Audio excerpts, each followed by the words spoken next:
has been changed. The new number is... Please note, the new number is...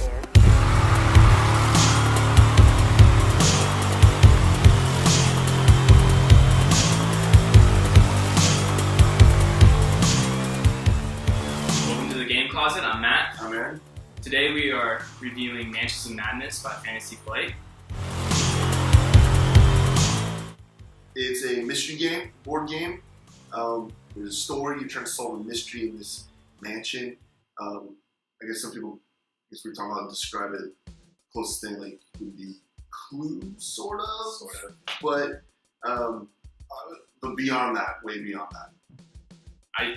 It's probably like a good hybrid of a board game meets like a role-playing game like Dungeons and Dragons or Boot Hill or something like that. Yeah, because you're getting involved with the character, with the story. You have a keeper that's kind of telling the story as you're playing, so it has those elements. Setup, going to take a little while, I'd say 45 minutes to an hour, especially the first time, because the keeper's got to learn the story, has to set up the board right, because depending on the story you're playing, it's a different layout of the building, keeps it fresh, making sure all the clues and the items and all the little story ethos are all in the right place so that they can run properly for the player. Again, I don't know if it's just Arkham games with Fantasy Flight, but that always seems to be a thing. Long setup, lots of pieces. Maybe not as bad as, say, Arkham Horror, but still there's a lot. Zero organization in the box. Yeah. You make it up on your own. Yeah, and I use a bunch of little baggies and label the baggies. That's what I do. And I don't know if I put it back in the box the same way twice. So, downside, but again, not so bad that I'm like, oh, I don't want to play. It's a chore to play or something like that, because the game itself is just so much fun. This game is probably one of the most fun games I've ever played. Easily. Probably my favorite game. And you've never won, which tells you everything. The fact that the players have not won this game yet, and all the times we played it, and yet everybody had an amazing time. Yeah, I've never had so much fun losing a game before. This game is amazing. Because part of what goes into that is just the turnarounds of the game. Every player has something to do. It's very quick. You move a space, you take an action, next player comes around. Keeper does, his stuff. Player moves action. And so there's always something going on. So you're not sitting there waiting for another person to make decisions. It doesn't drag out. The story is moving. All the rules are set in place to, keep the action going. You're still going to get a good, hour and a half, 2 hours, depending. Yeah. Of gameplay. Maybe that long. That's not pushing it, but again, it never feels like it's dragging. Yeah, it's just always going. So one of the amazing things about the gameplay for me was there are actual puzzles that you have to solve to get clues or get items, and it's awesome. Yeah, it's not just do a dice roll. You are actually doing the puzzles. You're solving them out, putting the things together, turning locks, it's highly interactive. It's not just all up in your head, which is a very cool element. And then within that, things that happen with combat and events and things, casting a spell, things are random. You might not get the same card every time. The effects might be different.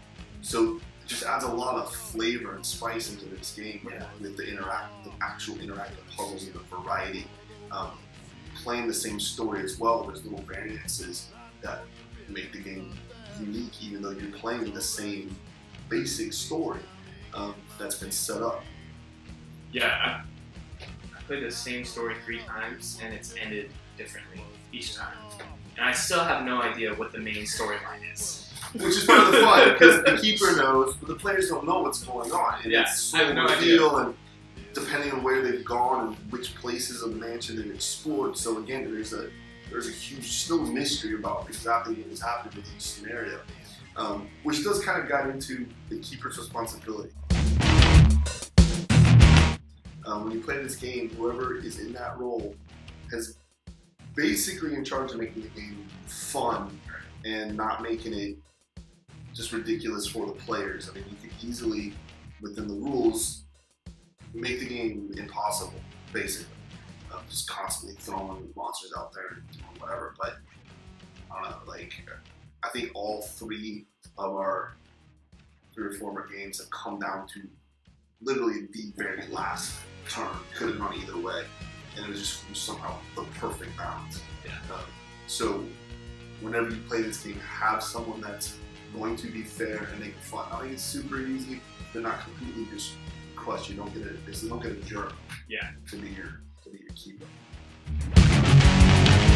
The presentation of the game is phenomenal. The art is great. The minis are so cool. Like, this is kind of where, like, I guess the price value comes in. It's definitely one of the more expensive games you'll find, but it's worth it. Like, between the gameplay and the presentation, so, like, everything's just spot on.